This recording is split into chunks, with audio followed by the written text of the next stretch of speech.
Bonjour les amis, j'aimerais vous partager un petit point de vue sur le deuxième niveau de la relaxation holistique qui commence par l'accompagnement à la naissance, l'accompagnement à la vie et l'accompagnement à la mort. Alors je vais déjà donner un petit peu quelques informations à ce niveau. L'accompagnement à la naissance, c'est vraiment, d'abord s'accompagner à sa propre naissance. On est né, bien sûr, d'une manière évolutive dans ce monde, par un accouchement, on était un bébé, on a évolué jusqu'au stade adulte, et après le stade adulte, il y a encore d'autres stades qu'on peut vivre pour rejoindre ce qu'on appelle le monde du cœur ou le monde harmonique. Alors pour pouvoir comprendre cela, il faut comprendre que l'accompagnement à la naissance est un système évolutif qui nous permet de prendre conscience de plus en plus des nuances et des difficultés de l'évolution qui nous permet avec le temps de mieux comprendre le partage de la vie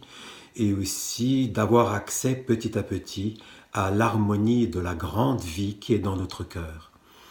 Pour l'accompagnement à la vie, eh bien, c'est un peu la même chose parce que quand on est, on commence à vivre, mais l'accompagnement à la vie est davantage fait dans le sens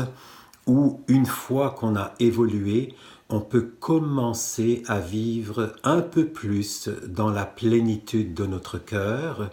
et laisser la connaissance de notre cœur, l'amour de notre cœur, et je dirais aussi la lumière de notre cœur, pouvoir se manifester de plus en plus dans l'harmonie, faisant en sorte que le monde d'évolution commence à changer et on commence à avoir accès à l'harmonie de notre cœur, et donc au potentiel de connaissance, de lumière, d'amour unifié dans nos actes, mais c'est surtout dans le partage équitable de la vie qui fait que le monde deviendra de plus en plus harmonique que karmique. C'est le deuxième stade, et le troisième stade passe obligatoirement par l'accompagnement à la mort. L'accompagnement à la mort, c'est mourir de son vivant à ce que l'on n'est pas pour pouvoir être ce que l'on est vraiment, c'est-à-dire ce qu'il reste à illuminer comme mémoire du passé à l'intérieur de nous, même quand on est encore dans la vraie vie de notre âme, il y a encore des mémoires du passé qui restent là et qu'on a à transcender complètement. Et c'est dans ce sens-là qu'on va pouvoir effectivement s'accompagner à la mort en mourant de son vivant, comme je le disais, à ce que l'on n'est pas,